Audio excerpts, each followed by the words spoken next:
El problema del conocimiento es una cuestión filosófica central que intenta definir qué es el conocimiento, cómo lo obtenemos y cómo podemos estar seguros de que nuestras creencias son verdaderas. Los filósofos se han preguntado durante siglos si es posible tener conocimiento verdadero, y si es así, cómo distinguirlo de meras opiniones o creencias.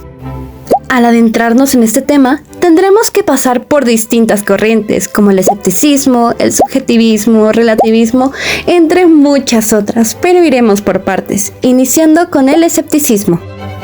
El escepticismo es una corriente filosófica que comenzó en la antigua Grecia. Esta cuestiona la posibilidad de alcanzar un conocimiento cierto o verdadero sobre el mundo.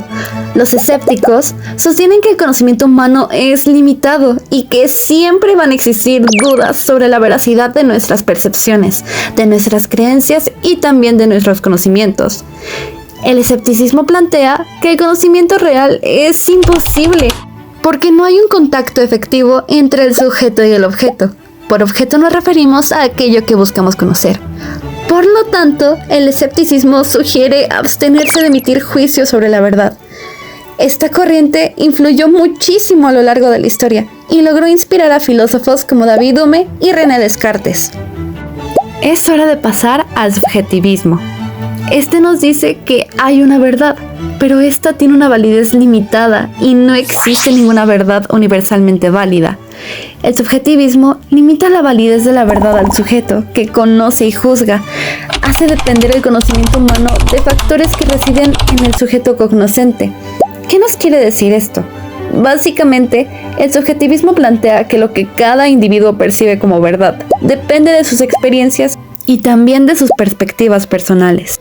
Esto implica que cada persona podría tener una versión diferente de la verdad, basada en su propia interpretación, sin que ninguna versión sea absolutamente correcta o incorrecta.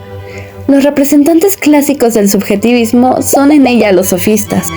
Básicamente, el subjetivismo es escepticismo, pues también niega la verdad, quizás no directamente, pero sí de una manera indirecta, y esto ataca su validez universal. Por otra parte, tenemos al relativismo y al dogmatismo. El relativismo sostiene que la verdad y los valores dependen del contexto cultural, social o individual, es decir, no existen verdades universales. Este fue propuesto por filósofos como Protágoras. Y el dogmatismo, defiende la existencia de verdades absolutas e indiscutibles.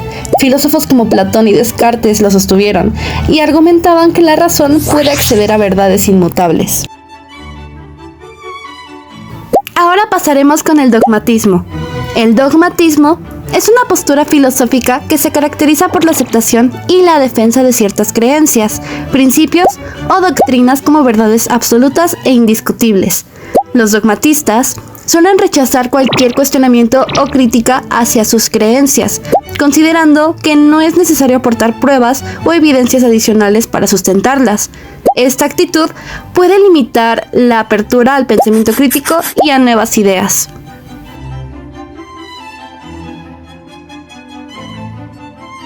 Ahora pasaremos a los dos tipos de método, el método empírico y el método intuitivo. El método empírico es un enfoque de investigación que se basa en la observación y experimentación para poder obtener conocimiento. Este método requiere la recopilación de datos a través de la experiencia sensorial y de la realización de experimentos controlados para poder validar las hipótesis y las teorías que se han planteado. A diferencia del dogmatismo, el método empírico se fundamenta en la evidencia tangible y también en la comprobable, permitiendo la revisión y la adaptación de teorías en función de nuevos descubrimientos y de datos.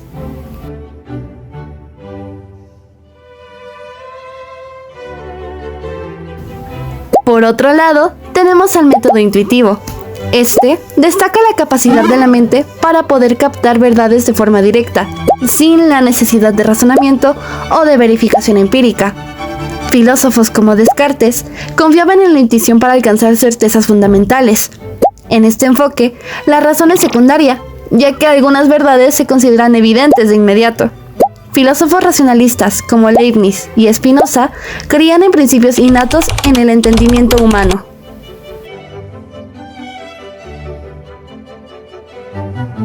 Para finalizar con esta primera parte, hablaremos del criticismo de Immanuel Kant. ¿Qué es?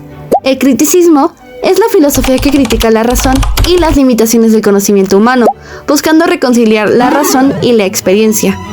¿Cuáles son sus implicaciones? 1. El conocimiento es una construcción activa del sujeto. 2. Reconoce las limitaciones del empirismo. 3. Resalta la necesidad de la razón. 4. Diferencia entre conocimiento y creencia. ¿Cuál fue la influencia del criticismo? Su influencia estuvo en la fenomenología y el existencialismo, en la ética y en la filosofía política, en la epistemología y la teoría del conocimiento. Y por último, ¿cuáles son sus principios clave? 1. Síntesis de racionalismo y empirismo. 2. Crítica de la metafísica tradicional. 3. Limitación del conocimiento humano. 4. Distinción entre fenómenos, realidad observable y noumenos, realidad en sí misma. Una vez que ya hemos explicado y comprendido estas corrientes, es hora de pasar al siguiente tema. Positivismo. El positivismo se basa en que el conocimiento genuino proviene de la observación empírica y el análisis lógico, rechazando la metafísica. Auguste Comte fue su principal impulsor, seguido por figuras como Maurice Schlick y Rudolf Carnap. En sus principios clave están la verificación empírica, el análisis lógico y el método científico. Este enfoque influyó en el desarrollo del conductismo en psicología y el positivismo lógico del Círculo de Viena. Inductismo. El inductismo, promovido por Francis Bacon, sostiene que al observar fenómenos y buscar patrones, podemos formular leyes universales. John Stuart Mill refinó este método con los métodos de Mill, como el de concordancia y diferencia, para identificar causas. Este enfoque ha sido clave para construir teorías científicas basada en datos. Falsacionismo. Karl Popper cambió el juego del falsacionismo. En lugar de confirmar teorías, la ciencia debe intentar refutarlas. Los principales principios del falsacionismo son el criterio de demarcación, que señala que la ciencia debe ser falsable; verificación versus falsación, donde se explica que una teoría puede ser refutada con una sola observación contraria; y 3. Conjeturas y refutaciones, pues el conocimiento avanza con teorías audaces que son puestas a prueba. Programas de investigación de Lakatos. Imre Lakatos combinó ideas de Popper y Kuhn con los programas de investigación científica. Estos programas tienen un núcleo firme, inamovible y un cinturón protector de hipótesis que pueden ajustarse. Se mencionan dos términos: la heurística negativa, donde no se cuestiona el núcleo, y la heurística positiva, donde se busca avanzar el programa. Estos programas pueden ser progresivos si generan nuevos descubrimientos, o degenerativos si solo se ajustan hipótesis sin importar la innovación. Ahora hablaremos sobre cómo el filósofo Thomas Kuhn revolucionó nuestra comprensión del progreso científico, introduciendo conceptos como los paradigmas, la ciencia normal y las revoluciones científicas. Para Kuhn, un paradigma es el marco compartido de teorías y métodos que guía a una comunidad científica. Dentro de un paradigma, la ciencia normal se centra en resolver problemas específicos, sin cuestionar la estructura básica. Cuando un paradigma ya no puede resolver anomalías, se entra en crisis, abriendo paso a una revolución científica. Aquí, un nuevo paradigma reemplaza al antiguo, transformando nuestra visión del mundo. Kuhn nos muestra que la ciencia no siempre avanza de manera lineal, sino a través de cambios radicales. ¿Qué piensas de su teoría? ¿Cómo cambia la ciencia? Con las ideas de Larry Laudan y Philip Kitcher, ambos filósofos explican el progreso científico, cada uno desde una perspectiva única. Laudan propone tradiciones de investigación, conjuntos de ideas sobre qué estudiar y cómo hacerlo. Según él, el progreso se mide por resolver problemas, en lugar de acumular conocimientos de una forma lineal.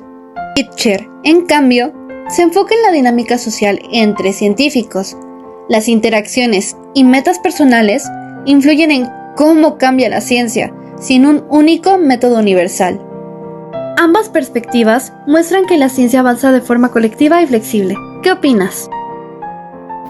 Ahora vamos a explorar cómo algunas de las ideas más influyentes del pensamiento moderno, desde el positivismo hasta la inteligencia artificial, han moldeado nuestra comprensión del conocimiento, la mente y la tecnología.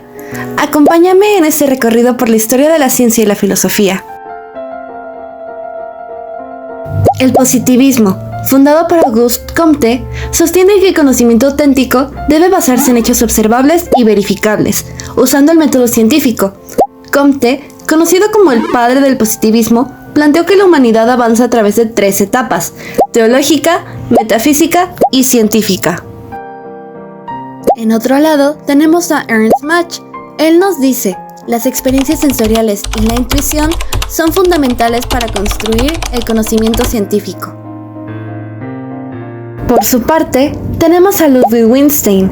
En su obra Tractatus Logico-Philosophicus, argumentó que los límites del lenguaje determinan los límites del pensamiento. De lo que no se puede hablar, mejor es callar.